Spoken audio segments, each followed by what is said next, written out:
નમસ્કાર મિત્રો, ખેડૂતો માટે સહાય.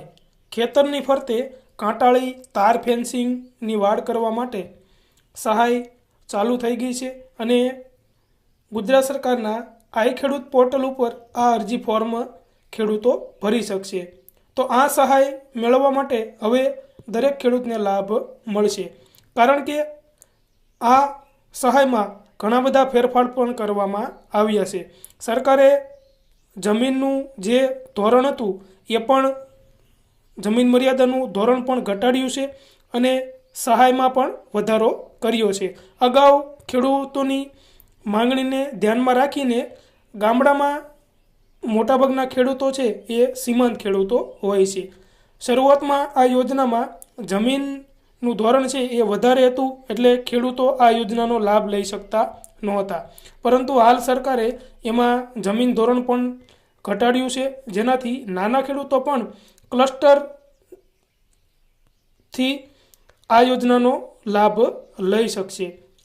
તો વિગતવાર માહિતી આ યોજના સહાય વિશેની જાણીએ તો ગુજરાત સરકારની 7 પગલાં ખેડૂત કલ્યાણ અંતર્ગતની એક યોજના એટલે કાંટાળી તારની વાડ માટેની યોજના, જેના માટે સરકાર દ્વારા 200 કરોડ જેટલી માતબર રકમની ફાળવણી પણ કરવામાં આવી છે.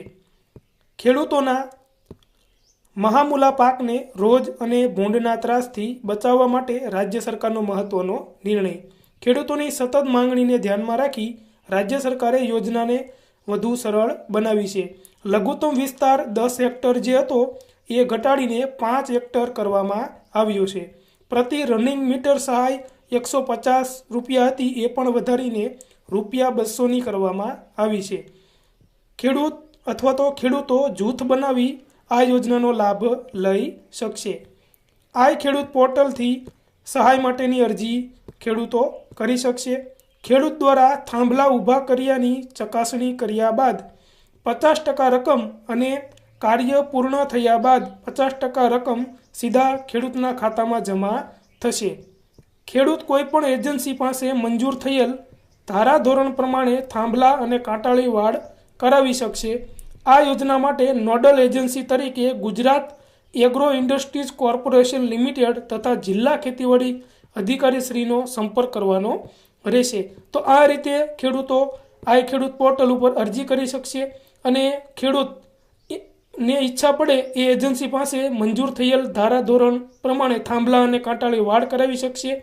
50% રકમ છે એ થાંભલા ઊભા કર્યાની ચકાસણી કર્યા બાદ મળશે અને 50% રકમ છે એ કાંટાળી વાડનું કામ પૂર્ણ થયા બાદ સીધા જ ખેડૂતોના ખાતામાં મળશે. હવે જાણીએ તારની વાડ માટેના સ્પેસિફિકેશન્સ. તો થાંભલા ઊભા કરવા માટેના ખાડાનું માપ 0.40 બાય 0.40 બાય 0.40 મીટર હોવું જોઈએ. આ પ્રમાણે થાંભલા ઊભા કરવા માટે ખાડાનું માપ રાખવાનું છે. થાંભલાની સાઇઝ જોઈએ તો સિમેન્ટ કોન્ક્રીટના પ્રી-ટ્રેડ અને પ્રીકાસ્ટ થાંભલા એપ્રુવડ ક્વોલિટીના ઓછામાં ઓછા 4 તારવાળી અને મિનિમમ ડાયામીટર 3.50 mm ના હોવા જોઈએ, જેમાં 2.40 બાય 0.10 બાય 0.10 મીટરના થાંભલા હોવા જોઈએ. બે થાંભલા વચ્ચેનું ઓછામાં ઓછું અંતર 3 મીટરનું હોવું જોઈએ. દર 15 મીટરે એક જે સહાયક થાંભલો મૂકવાનો હોય અને બંને બાજુ મૂકવાના રહેશે, તેનું માપ સાઇઝ મૂળ થાંભલા મુજબ જ રાખવાનું રહેશે. તો દર 15 મીટરે જે સહાયક થાંભલા મૂકવાના હોય એનું માપ પણ જે મૂળ થાંભલો હોય એના જેટલું જ રાખવાનું રહેશે. થાંભલાના પાયામાં 1 સિમેન્ટ, 5 રેતી, 10 કાળી કપચી મુજબ સિમેન્ટ કોન્ક્રીટથી પાયામાં પુરાણ કરવાનું રહેશે. કાંટાળા તાર માટેના લાઇન વાયર તથા પોઇન્ટ વાયરના મિનિમમ ડાયામીટર 2.50 mm વત્તા ઓછાનું પ્રમાણ 0.08 mm રહેશે. કાંટાળા તાર ISI માર્કાવાળા, ગેલ્વેનાઇઝ, ડબલ વાયર અને GI કોટેડ હોવા જોઈએ. તો આ છે તારની વાડ કરવા માટેના સ્પેસિફિકેશન. આ પ્રમાણે છે એ ખેડૂતે થાંભલાનું માપ, એની સાઇઝ, થાંભલાના ખાડા વગેરે રાખવાનું રહેશે અને આ પ્રમાણે સહાય મળશે. તો જેની અરજી દરેક ખેડૂતો ક્લસ્ટર બનાવી એટલે કે ખેડૂત પોતે એકલા આ યોજનાનો લાભ લેવા માંગતા હોય તો પણ ચાલે, અને જૂથ બનાવીને ખેડૂતો યોજનાનો લાભ લેવા માંગતા હોય સહાયનો, તો પણ આ ખેડૂત પોર્ટલ ઉપર આની અરજી કરી શકશે.